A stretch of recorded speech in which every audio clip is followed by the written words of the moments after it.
De plus en plus, les entrepreneurs africains se plaignent du vol des matériaux sur les chantiers, des travaux mal exécutés, des chantiers abandonnés, de vol d'argent par des amis à qui on a fait confiance.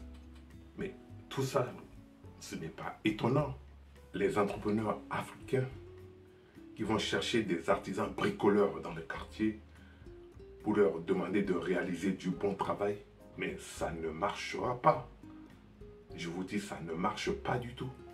Dans cette vidéo, je vais vous rappeler, si vous le savez déjà, je vais insister sur 2 règles d'or à respecter pour lutter efficacement contre tout type de vol qui est pratiqué dans les entreprises en Afrique. La première règle d'or, c'est le recrutement ou le choix d'un bon artisan. La deuxième règle d'or, c'est la surveillance des hommes sur les chantiers et la protection des biens de l'entreprise. Regardez la vidéo jusqu'à la fin, car je vais vous expliquer la mise en place de ces 2 règles simples qui vous permettront de déjouer tous les plans de cambriolage qui seront mis en place par ces artisans véreux.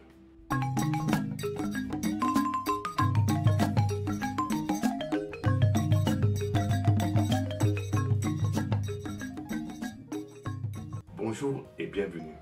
Si vous découvrez la vidéo, je m'appelle Simon Alalingui, je suis fonctionnaire des finances en France et consultant indépendant en marché public. J'aide les TPE et les PME de la diaspora et de l'Afrique à répondre efficacement au marché public et surtout à les gagner.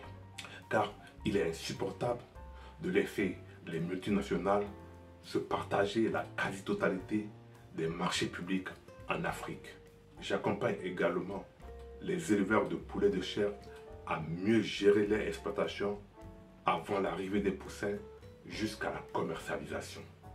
Je suis convaincu que ce sont ces 2 piliers que la communauté noire doit saisir pour réussir et permettre à l'Afrique de s'industrialiser et de retrouver l'autosuffisance alimentaire.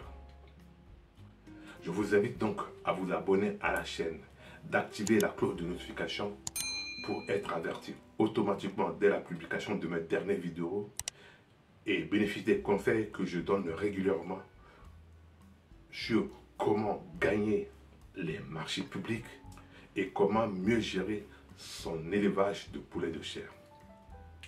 La gestion n'est que prévisionnelle. Faire confiance à un artisan, à un employé, n'exclut pas de contrôler son travail. Pire, en Afrique, c'est une grande jungle.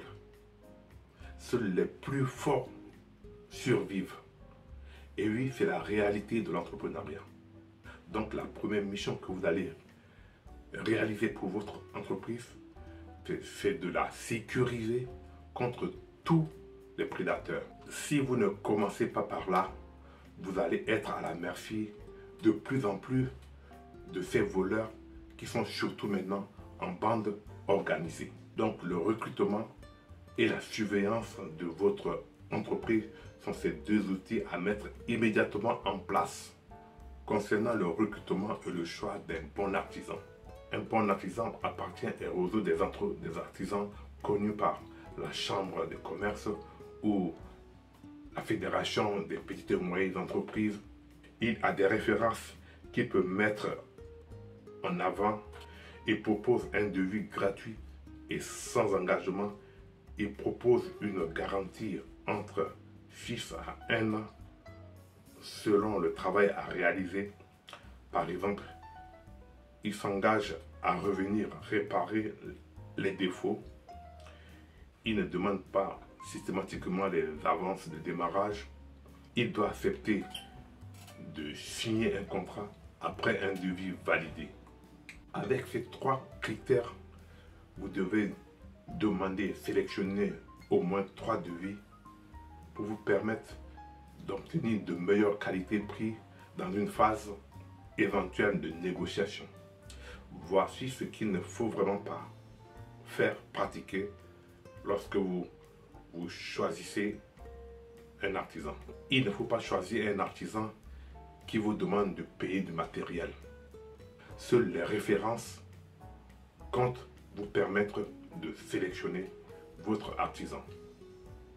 Évidemment, ne pas engager un artisan qui refuse de signer un contrat. Il n'y a même pas de discussion à avoir. Ne vous focalisez pas sur une pratique de recherche de prix bas. Évitez de faire un travail au black. Évitez de faire du travail au noir. Vous n'êtes pas sécurisé du tout. Vous avez tout à perdre en choisissant de faire du travail, dissimuler du travail au noir.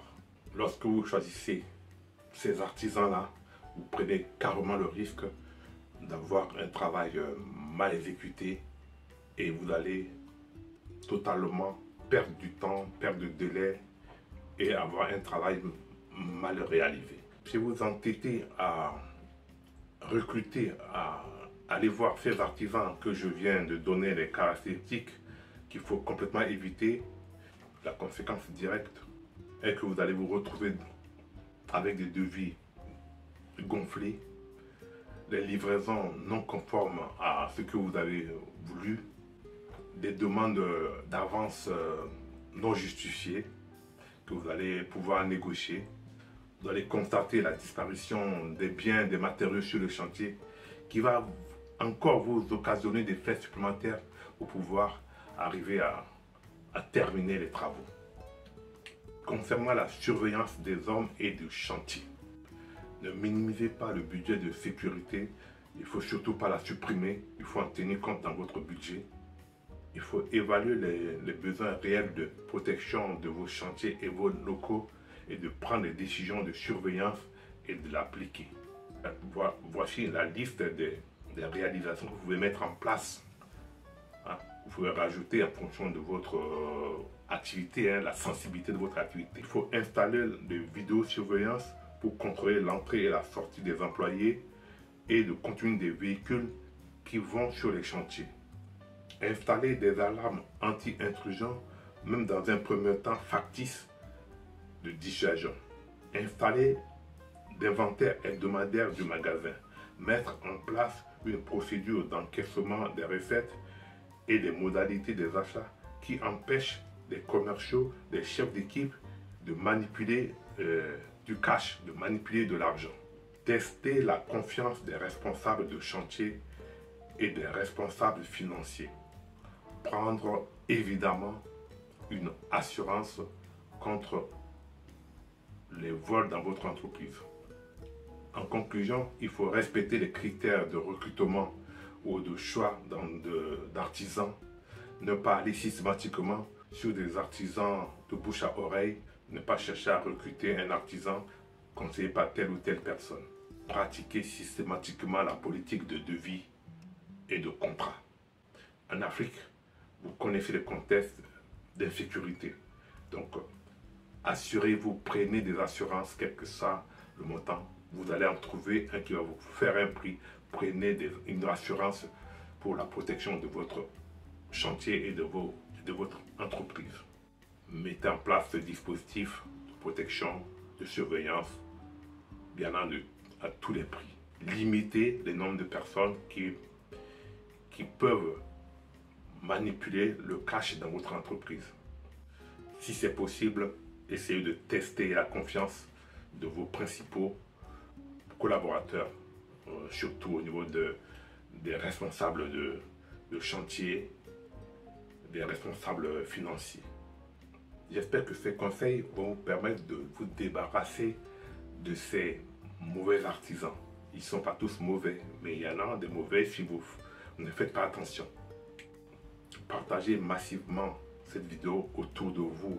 Mettez en place tous ces dispositifs. Vous allez voir que vous n'avez plus à vous plaindre, à pleurer sur ces problèmes que vous rencontrez dans la gestion et la sécurisation de votre entreprise. Et si vous n'êtes pas encore abonné à ma chaîne, abonnez-vous maintenant, c'est gratuit. Activez la cloche de notification pour être averti automatiquement dès la publication de mes dernières vidéos et bénéficier des conseils que je donne régulièrement sur comment gagner des marchés publics, que ce soit des marchés de travaux, de services ou de fournitures, et de comment gérer votre élevage de poulets et de chair. À très bientôt et prenez soin de vous. Si vous êtes parti en vacances, passez de bonnes vacances.